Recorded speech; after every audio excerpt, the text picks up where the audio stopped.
Thanks, Darren. Yeah, hi, I'm Matt Finkel. I'm from New Jersey, and I currently work in Connecticut at WVIT, NBC Connecticut. I'm the sports anchor and MMJ there. And today we're going to be talking about crises management, which as a multimedia journalist I have some experience with. I'm sure anybody who's worked in television, live television, local television, sports, TV, sports, radio has had some sort of crisis. Thanks, Dave. Yeah, and I'm hoping that we can have some visuals for you. The first one being a mistake I made and kind of how to handle it, or I don't think I handled it great, but I'll show you anyway just so you can kind of see what not to do, and then a couple of examples of people who I think did a great job handling a crisis in the field or in the studio, which is more rare. Obviously the studio's a little bit more controlled of an environment, but it can happen. And then obviously the last example, I just want to watch the Damar Hamlin coverage again, because I think that's probably why this panel was even started this year, and it's interesting to watch back a few months later how they all handled it and what to do in that situation when a sports story is now a news story and you're the reporter. Joe Buck was, and Lisa Salters, Troy Aikman, all them. So we'll get to that. But a little background on me: I started my career at MLB Network as a broadcast associate at a school. I went to Syracuse University, graduated in 2011, and I worked behind the scenes at MLB Network for 2.5 years writing on the ticker. It was a really fun first job, but I always kind of had aspirations to be on the air, so I took my first on-air job as a sports reporter in Lima, Ohio. Market, I believe it's 187, and just covered local high school sports there. Good time. You get to do everything yourself: shoot, write, edit, anchor. So crash course, and I'm sure if you're in college you're probably already doing that, so it's a good place to start, so you get all of those skills right away. And then from Lima I moved to Hagerstown, Maryland. Same job, sports reporter anchor, similar role, multimedia journalist, filming my own highlights. We covered a little more college sports in Maryland, University of Maryland. Also some pro sports, which was fun, in the DC area. And then after 2.5 years there, I moved to Connecticut, and I've been at Connecticut, NBC Connecticut, for the last 4 years. Got there in April of 2019. So throughout that time, plenty of crises have come up. Some small, some major, but you kind of learn to deal with them. And if you work, as I said, if you work in sports, if you work in TV, something's going to happen. So it's kind of about how do you deal with it, how can you prepare. So before we get into the examples, I think it's important to talk about what you can do in advance. No one is planning for a crisis to occur. It's always going to catch you by surprise. You're not going to show up on set and be like, well, this video is going to be wrong and I'm ready for it. So how do you react to it is probably the most important thing. You can prepare in advance. I think in live shot situations, if you can kind of get a feel for the location before you're going live, that's ideal, so you kind of can see and anticipate what might be happening, what could go wrong, but you're not always going to have time to do something like that. So anticipate, plan. I know for our 11 p.m. newscast, the anchors do a run-through of the A block at the 10 o'clock hour, an hour before the show every night. And they have caught a lot of stuff that would have just gone wrong on live TV by doing that. So if you can prepare and you can do a rehearsal, by all means. But again, a lot of times we're working so quickly you don't have that opportunity. So aside from preparation, when you're in a situation and something goes wrong, how do you respond? And I think the main things to consider in that situation are to react decisively, make a decision, and go with it. If something's going wrong and you lost your live shot, you can't hear the studio, I think tell them. Over communicate, I think, also is a key point, because everyone can tell something is going wrong, right? And the viewer is not unaware of what's happening. If you've lost communication, if you've lost your train of thought, if your live shot has gone awry, people can tell. So it's okay to acknowledge that, I think, and to move forward. So in the examples I'll show you, I double linked my video and I just had to talk to the producer. So we'll take a look at that in a second. But that's an example of over communicating and just trying to get on the same page with the people behind the scenes so that you can get back on track. And of course, you can always dump out and send it back to the studio if you're in the field, and let them get back on track and then return to you instead of trying to continue on and, you know, when something clearly is not going right. But those are specific examples of crises. I mean, as I mentioned, you never know what's going to happen. Just the other day, we were covering the Travelers Championship Saturday in Connecticut, and my IFB, which is, as you know, the coil, which you can hear the show on when you go live, just snapped 5 minutes before the show. So that was a crisis for me. I didn't really know. I guess the worst case scenario would have been I was working with a videographer, luckily. Not always, as a multimedia journalist, sometimes you have to run your own live shots, but he could have cued me. That would have been worst case. Luckily, another reporter on the scene had a spare IFB, so that was just a lucky solution and not something I could have prepared for. But stuff is going to pop up, stuff is going to happen. I think it's about how you respond, how you mitigate it. Their experience helps, of course. The first time that it happens, you may not be as prepared or feel as prepared, and then the second time you're like, oh, I knew this happened to me once before, I know what to do. So it's okay if something's not going right and you don't know what to do in that moment. I think try to act decisively and over-communicate are the two big takeaways I have for when something's going wrong. I think you can't go wrong in that situation, and acknowledging that something has gone wrong and what are we going to do to fix it. I think those are the best things you can do in those situations. But again, every situation is different. So why don't we take a look at a couple examples, and then we can talk about it, and if you have any questions, obviously, or just different situations that might have come up for you guys, then we can discuss those as well. So this first one, thanks Dave, I can pull up the... So this is our sports report from state championships for high school sports. I'm going to just forward so you don't have to watch the entire thing. But you will know when it goes wrong.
Okay, now we're on to the next video as if nothing happened, right?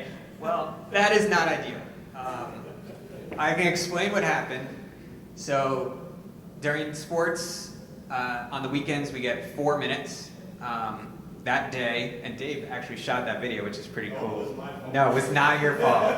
You did everything perfect. So during the 6 p.m. show, we ran one version of the highlights, and then at 11, we have 4 minutes. There were more games, so I cut a shorter version of those highlights. And then I floated the long version, or at least I thought I did. When I say float, it just means it skips it, and instead of deleting it. So I forgot to float it, and was in a hurry racing out there, and it just played back to back. I realized it as I was reading it. The director doesn't know, because he's not familiar with my sports block like I am. So I basically just had to talk to him there on the air and be like, next video if we can. And he did, and then when I say commentary is up next, that's me repeating in what he said to me in my ear, which was letting me know what was going to be next. So I was just, commentary's up next. Now, I don't think I handled that well. I was not expecting it. There was some dead air. It's very clear it's the same video again.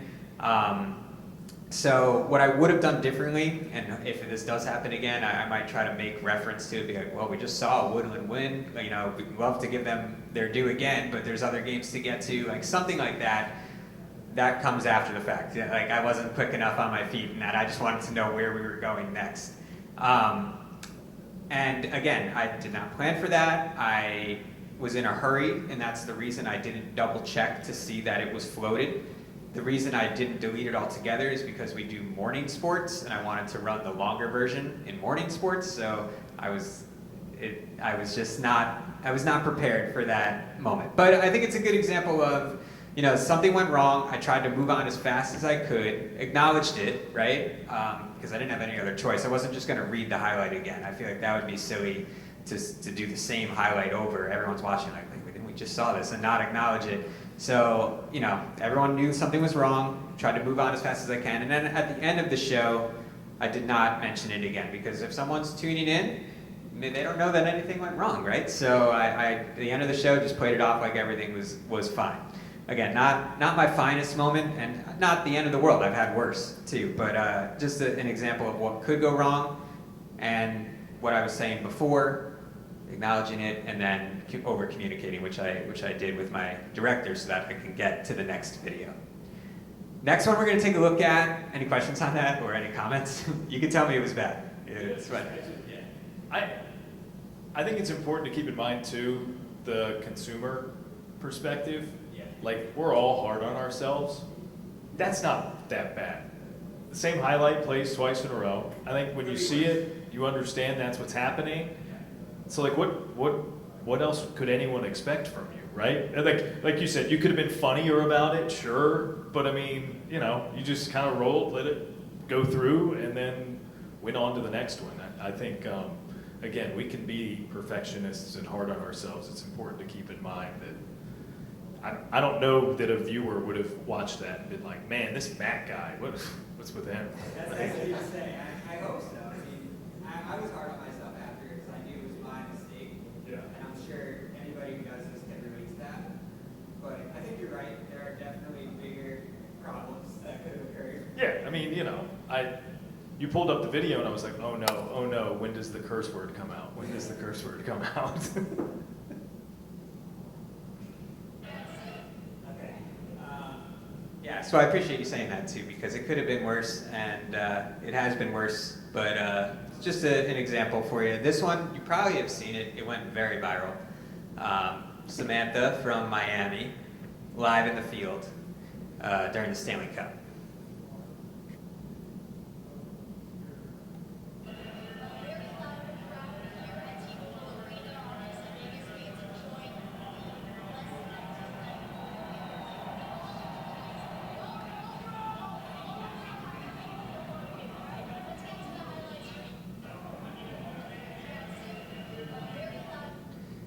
So yeah, just a 17-second clip, live shots going great, and then all of a sudden we've got an intruder, and I think Samantha handled this really, really well.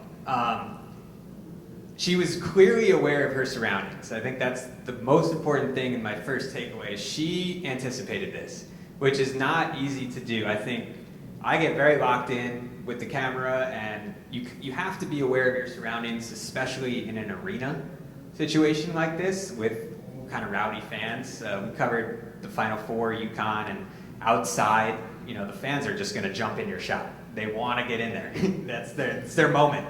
So I actually don't know if she has a videographer with her or not in this. I should have reached out to ask, because I'm curious. When you have a videographer, I feel like they can kind of patrol the scene a little more. If she is MMJ in this, I'm even more impressed, because she clearly anticipated that this guy might come in, and she wasn't going to let it happen. Now, you don't want to get into a physical altercation, of course, but I think she stood her ground and made it clear that you're not going to ruin my shot right now, and I'm going to keep doing my job. And then the second most important thing that I think she did is she went right to the video. She got off camera. Don't let him have another chance to do this. You don't know what you're dealing with. You're usually dealing with fans who have had a couple drinks, fans in general being fanatical, right? And they see a TV camera they want to get on. So I wouldn't really change anything about the way she handled this, and she kept the guy out of the shot. and then got right to the video. So that's the other point, I think, when something is going wrong in the field, get back to the studio, get to video. There's no reason for you to be a hero and try to fight this person off on TV. You can dip out of it. That's totally understandable for everyone watching, right? Any comments on Samantha? Yeah. Something similar, just, being aware of your surroundings, but also when you're setting up. Yes. Pick your spot. Yes, you want a good background, but are you setting up in a spot that's going to possibly get you in trouble? That's a great point. Yep. You think of any hockey arena, the concourse nature, people, even when they're not in their seats, they do the laps or whatever. So based on where you are, you could be essentially in a walkway, right? And so you can do yourself a lot of favors. That's a good point about where you set up. Absolutely, yeah. And that also includes not only for where fans are going to be, but where game action might be. And if you can kind of corner yourself off where it's harder for people to come into your area, that's ideal. Again, that's not going to be easy every time, but that's a great point. And that goes into preparation for mitigating these types of situations. If you're prepared in the same way you might rehearse something, looking where you're going to set up is another good one. So yeah, Samantha did a good job there. I'm sure she has this experience under her belt now, so if anything happens again, she'll be ready. And then the last example that I have, I think we should just watch, there's a YouTube video of 45 minutes of the Damar Hamlin coverage, and I watched it all back last week. It was super interesting to watch. I'm sure most of you watched it live, and people were tuning in just to see what was happening, obviously, and get updates. And it's interesting to watch now, 6 months later, right? And see how Joe Buck and Lisa Salters and Troy Aikman and the studio crew, Susie Colbert, Booger, and Adam Schefter all handled it. We'll just watch the first 4 minutes of this.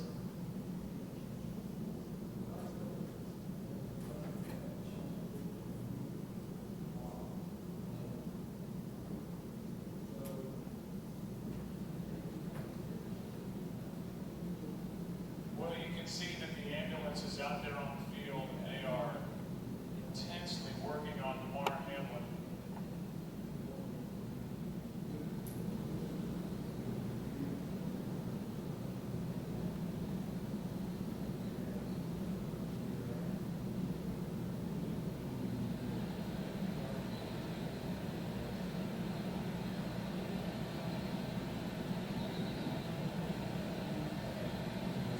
There's just nothing to say right now. We'll take another break and come back. Welcome back to Cincinnati, where medical personnel have been working on Bill's safety, Damar Hamlin, for the last 9 minutes. Hamlin made a hit. He got up, took a couple of steps, and then just fell to the ground.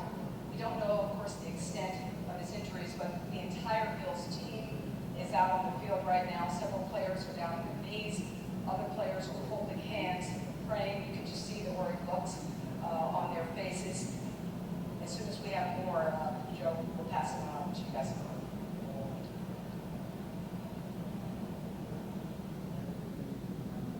Okay, Lisa, we're going to take a break. They have been administering CPR through these past 2 breaks that we've taken. As Lisa said, Damar Hamlin has been down for over 9 minutes now.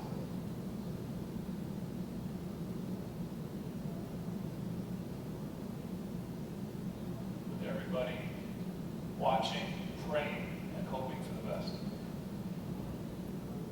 Players now for both teams are so tight around Damar Hamlin, it's tough to get our cameras in there. Maybe that's for the best. But they have him on a backboard, I am told, and now on a stretcher.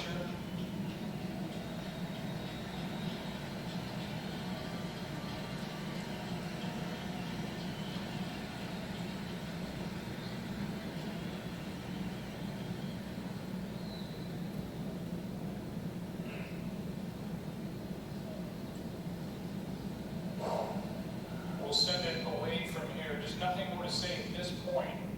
We'll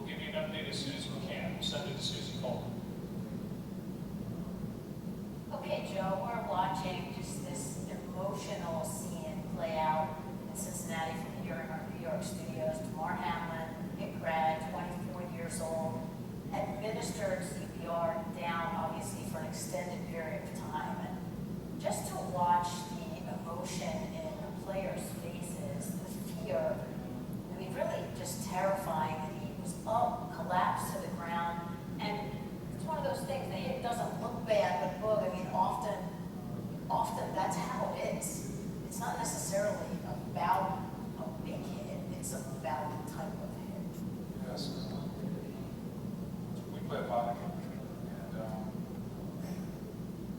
you just hate to see it. That's all. I just pray for the young man, pray for his family right now. That's all I can say. All I know how to do right now. Well, when a teammate is down, and then I'm gonna stop it there for now, but it's still really tough to watch that. And everyone there is such professionals, as you know, those are the best in the business. It's so hard to react to that in real time. And the most important thing, they did not speculate at all, right? They only reported on what they knew, which was very little at that time, and pretty much just describing the scene. Obviously some commercials in there, and Joe Buck just describing what he saw on players' faces was all he could do, and that Damar Hamlin was down. That's all they knew. But that's really important. You don't want to speculate at all. Certainly in that situation, you can only say what you know. Lisa was down on the field, seemed like she had a little more information, and eventually came back that he was receiving CPR, so you report that. And then they go to the studio, and they're supposed to analyze this in some way, and you can tell Booger's just like, I don't have anything to say. I just pray for Damar. And it's such a difficult situation because now everyone is tuning in. They want to see what's happening. They heard that something, crazy has happened. So the way they handled this, I think they all deserve a lot of credit. And most importantly, just report what you know as fact, which was very little at this point, but that's all they could do.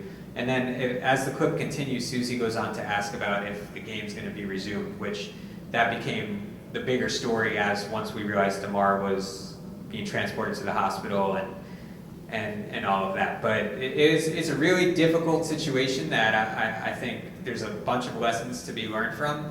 There's no way that they got to that game and expected to become news reporters, breaking news reporters on the scene of life or death. That's the worst case scenario for anything, especially a sporting event, right?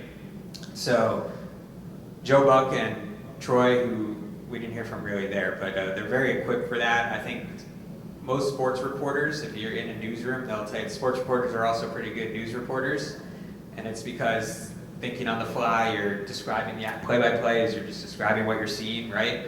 And they became news reporters in that moment. So the same rules and the same journalistic,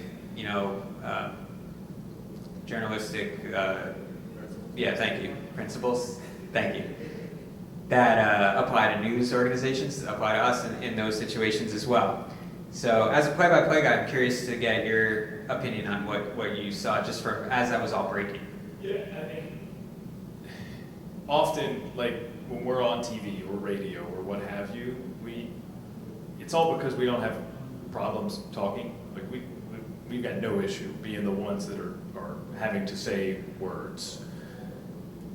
A lot of the time you can forget that it's okay just to not say anything and not speculate on anything. What I particularly like about, just from a play-by-play perspective, twice in that few minutes that we just watched, Joe just said, well, there's nothing to say. And that's perfectly fine. And I think a lot of much less experienced play-by-play people obviously would feel the need to give something and to say something, but it's totally fine to not have anything to say, to not have anything to offer up. Now, again, he's in a less desperate situation. I don't know if that's necessarily the word, but if you can think of you're on air with a high school basketball game and something dramatic happens like that, and you're a one-man show, a one-person show for a local radio station. You don't have a studio to kick back to. You don't have a reporter to kick to. You're not getting information from producers in your ears. So they are resourced to be equipped to do that sort of thing. But at the same time, if it's a pretty low-level stream or radio broadcast, you're just getting out anyway. I mean, there's no need to stick around. So I love that obviously in a situation where there's nothing to love about it, that Joe embraced that there was nothing to say and was just honest with you about it. Yeah, that's how we were all feeling, right? Those pictures were telling the whole story. I mean, you saw Stephon Diggs crying, Josh Allen looked really rattled, so that's what we were all feeling, and there wasn't anything to add. I think when you're doing play-by-play writing, it's the complete opposite. When the winning team wins the championship, announcers will lay out, right? And just let the pictures and the nat sound tell the story. So in this case, unfortunately, on the other end of the spectrum, I think that was handled really well by them. And great point, they do have the best of the best in the truck and kind of guiding them through that. But that's a team that's probably worked together for a long time as well, and that helps in that situation. But again, there's no script, there's no blueprint for that, and hope something like that never happens again. But if it does, this is a good example of how to handle it and what to do and what not to do. I mean, the studio, that's 45 minutes long, and it was probably about an hour and a half, maybe 2 hours total with commercials and everything. And I remember watching it live, and I felt for them because I didn't, what can you say? At a certain point, it's, there's nothing to say, as Joe Buck said. So they really did a great job. It is worth a watch going back just to kind of see, that's the ultimate crisis, and they handled it about as well as you can. So any questions or comments on that? I think one of the things, and in that part of it, remember, it took Booger a little while to kind of figure out words. Yeah. And Lisa, continued to ask questions. And he took it, which I thought was a good thing to do, because the broadcasters had the pictures, so they didn't have to sing. Right, they're just in a studio. They're in a studio, so what do you do?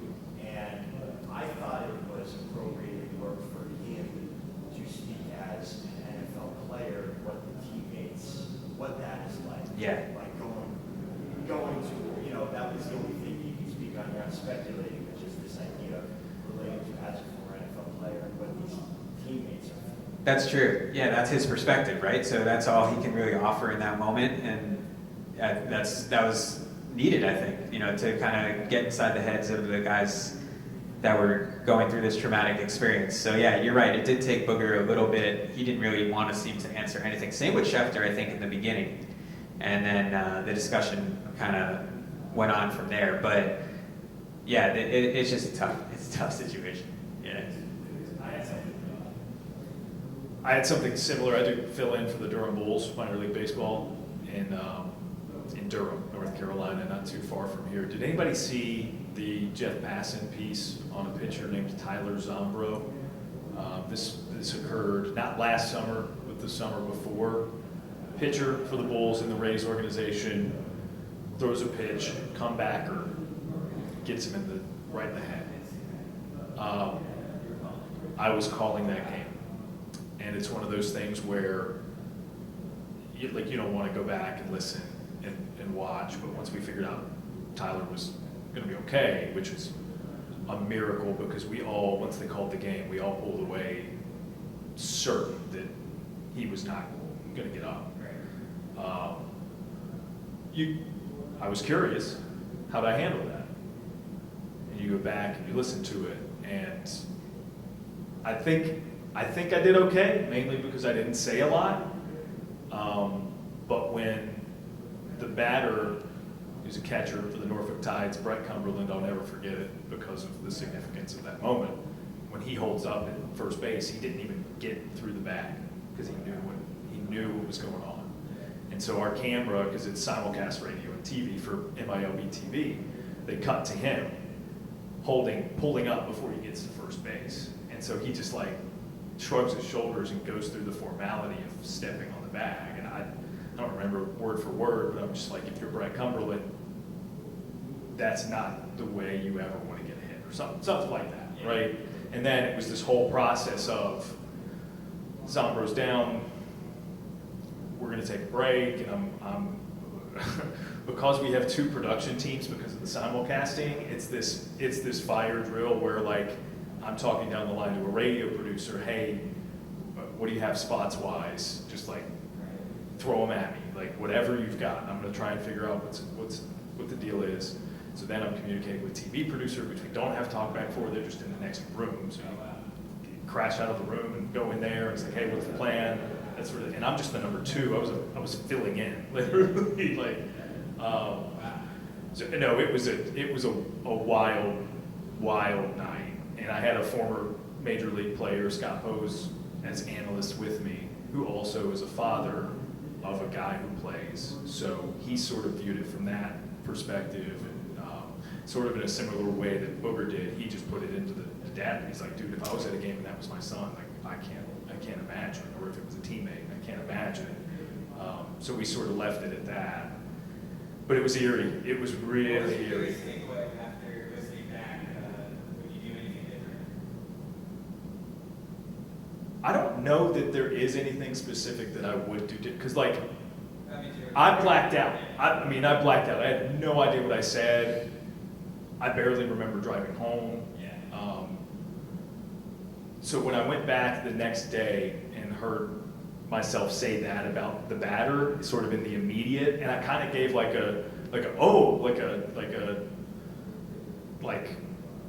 it was gruesome, and the noise I made when it happened sounded like it was gruesome, right? It was very organic. I was okay with that because it was real.